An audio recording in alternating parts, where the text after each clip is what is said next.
Лайк басқаннан неге аясыздар? Саусақтарыңыз 10 тонна болса да бісміллә деп көтеріп, лайк басып бермейсіздер ме? Комментарий жазып. Франция радиосы таратып отыр.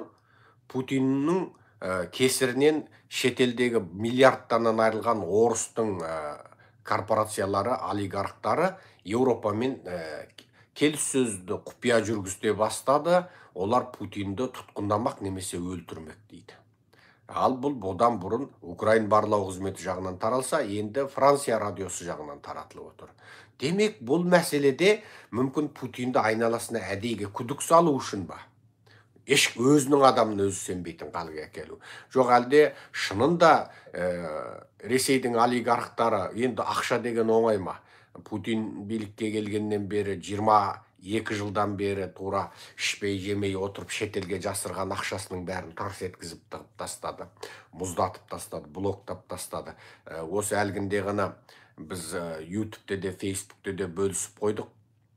Мынау бір фотоны Ресейдің бірдеңе деген олигарх, мынау орыстың аты есіме тұрмайды, әйтеуір бірдеңке оппа, бірдеңке скима біреу.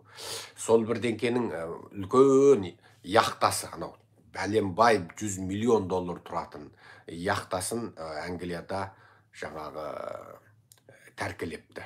Мен бұнда жетеді, Дубайда тәркіленген, Еуропада тәркіленген, жетеді. Тіпті осындай сұмдық жағдайға қалып тұр. Өткенде кімнің анау Лавровтың ба біреудің қызы, тағы Путиннің бір жиені ма қызының Лондондағы сұмдық бірдеңке миллион доллар тұратын вилласын жаңа орыстың активистері, жергілікті активистермен бірлесіп басып алыпты. Соны айту Еуропаның сақшылары жоқ, бұл енді жеке меншік анау мынау деп айғай-шу болып жатқанын бір жаңа тамақ ішіп отырып, бір неде отырып көрген, бір кафеде отырып, сол тамақ ішіп отырып, былай сәп салғам жоқ, айғай-шу жаңа болып жатты айту. Енді бұл осы екі ақпараттан тыс менің сіздерге жеткізетін тағы бір ақпаратым. Қытайда Шығыс Қытай Ауя компаниясының China Eastern деген ұшағы кеше шырғалаңға ұшырап ұшақ құлады. Енді бұл жерде өте таңғажайып адамның ақылы жетпейтін жағдайлар болып тұр. Біріншісі, ұшақтағы 132 адам өлді, 9-ы арнайы ұшақ қызметкері, ал қалғаны жолаушылар. Бір ғана жолаушы өзі жаңа бір ұшақтан ауысып кеп осы China Easternге отыратын, соның ғана бірінші ұшағы кешігіп қап, содан ол аман қапты, ал сол ұшаққа уағында аман есен келіп отырғандардың бәрі жоқ. Екінші, бұл ұшақтың таңғажайып жері, бұл Гуанчжоу деген Қытайдың мынау оңтүстіктегі бүкіл араб орташық елдеріне қаратқан. Осы көшесінде барсаң өңкей африкалық, араб, зеңгі, қара бәрі жүретін. Осы Қытайдың мына Гонконг, Чжухай, Шэньчжэнь, Гуанчжоу деген осы 4 қаласы біріне бірі жақын осы. Шэньчжэнь мен Гуанчжоудың ортасына 200 километр, бірақ ана жылдам пойызбен 1 сағатта жетесің. Шэньчжэньнен Гонконгқа 40 минутта метромен кіріп кетесің. Ортасында бір кеден бар, сол кеденнен ғана өтесің, зыр етіп Гонконгтың қақ ортасына Шэньчжэньмен арасы 40 минутта кіріп кетесің. Кеденнен өткенің ғана өрі, кеденнен кейін тіке метро. Ал анау кеден тіке Шэньчжэнь қаласының өзі Лоху деген үлкен кеденде тұрады. Ал енді Чжухай деген жаңағы Гуанчжоуға жақындау, ал Чжухайдың ар жағы Макао дүниесінің бүкіл осы зинақорлары менен құмарпаз казиношылар жиналатын жер. Макао Қапшағай менен мына Көкшетауда жаңағы казино ашып отыр. Назарбаевтың және оның әулетінің арам ақшаларын сол Макаудың казиносында ұтыстан туды деп оған салық тапсырып, сосын арам ақшаны тазартады. Арам ақшаны жуады, заңдастырады. Сол үшін бізде мына Қапшағайда, Көкшетауда казино, Макаудікі құрылып отырған сол Назарбаевтың ақшасының бәрін Макаудың казинолар арқылы шетелде заңдастырып, міне Назарбаев ап деп жұтып алған жоқ, бәрі заңды, міне табыстан түскен деп заңдастыру үшін құрған казинолар. Сол Макао, оның ар жағы Гонконг біріне бірі жалғасып тұр. Естеріңізге салайық, сол Гонконг пен Чжухайды, одан Гуанчжоуды жалғастыратын үлкен көпірді, үлкен енді тарихта болмаған, тіпті Еуропа, Американда да ондай көпір болған жоқ. Сол үлкен алып теңіздің үстіндегі көпірді жаңағы соны Қытайдың қазағы жобалаған. Мен айтайын деген сол. Ал енді жаңағы ұшаққа келейік. Ұшақта 9 адам ғана, қалғаны жолаушы. Бұл ұшақ ең сұмдығы анау ұшақты сол құлап келе жатқан 10 километр ма 9 километр биіктіктен құлаған.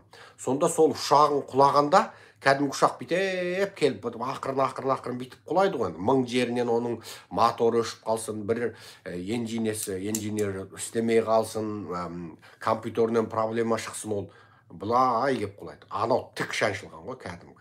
Илон Масктың ракетасы ұқсап жерге тік шаншылып құлаған. Бұл енді осы уақытқа дейінгі адамзатта әуеде болатын шырғалаңдарда бұндай тік шаншылып құлау ұшағын адамдар бұғанға дейін көрмеген екен. Кез келген ұшақ, мейлі жаңағы оның қанатынан мәселе болсын, компьютерінен мәселе болсын, бір мотор істен шығып қалған болсын, жанармайынан бір мәселе болсын, бір жерінен өрт кетсін, жаңағы тоқ жолдарынан проблема болсын, ол жаңа былай ұшып, сосын ана ұшақты жүргізушінің ол алысып жаңағы былай қиқалаңдап сөйтіп, былай қалай дегенмен былай көлбеу ұшып барып құлайды дейді. Анада былай осы тік шаншылған дейді. Тік шаншылған. Сондай дейді. Енді ана бір өздеріңіз бала күнде жаңағы торғай атып жүрсеңіздер, аспанды ұшып жүрген жаңағы құсқа кәдімгі садақ атсаңыз, садақпен атып жіберсеңіз, сонда ана құс сорғалап кеп тік түседі ғой. Сол жерде сылқа тисе сорға, анау солай құлады дейді. Бұл енді әуе шырғалаңында құбылыс дейді. Екінші бір таңғажайып құбылысы осы тік құлаған. Әлгі жерде 132 адамның бірде-бірінің мәйіті жоқ дейді. Бірде-бірінің мәйіті жоқ дейді. Үшінші бір құбылыс Шанхай Пудың әуежайындағы бір ішкі жақтағы адамдардың желіге таратқанынан, бірақ Қытай билігі мүмкін оны өтірік деп әлден шығарып қойған керек. Бұның жүргізушісі жаңағы Қытайдың билігіне наразы болған адам, оған бір экономикалық проблема болып, содан болған дейді. Енді кейбір басқа дерек көздерінде айтуынша, мынау Қытайдағы қазіргі барған сайынғы тарайған саяси орта, мынау корона деп адамдар өліп жатыр, билік тек қана қаланы құрсаулап жатыр, шетелдегі ақшадар күйіп жатыр, жарна базар не болып жатыр, бизнесі тоқтап жатыр, мысалы. Сол сияқты нәрселерден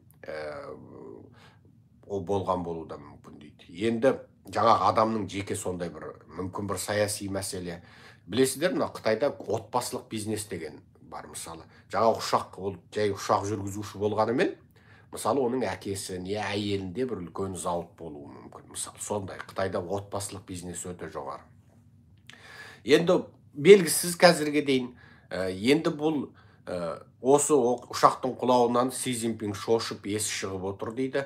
Қазір Қытайдың ішкі жағында бейресми, батыстағы бейресми саяси анализшілердің Твиттердегі және Фейсбуктегі жазбаларына негізделгенде алдыңғы жолы Үрімде мынау Американың ұлттық қауіпсіздігінің лауазымды қызметкері мен Қытайдың сыртқы саясат лауазымды қызметкерінің 7 сағаттық құпия кездесуінде Римде болған.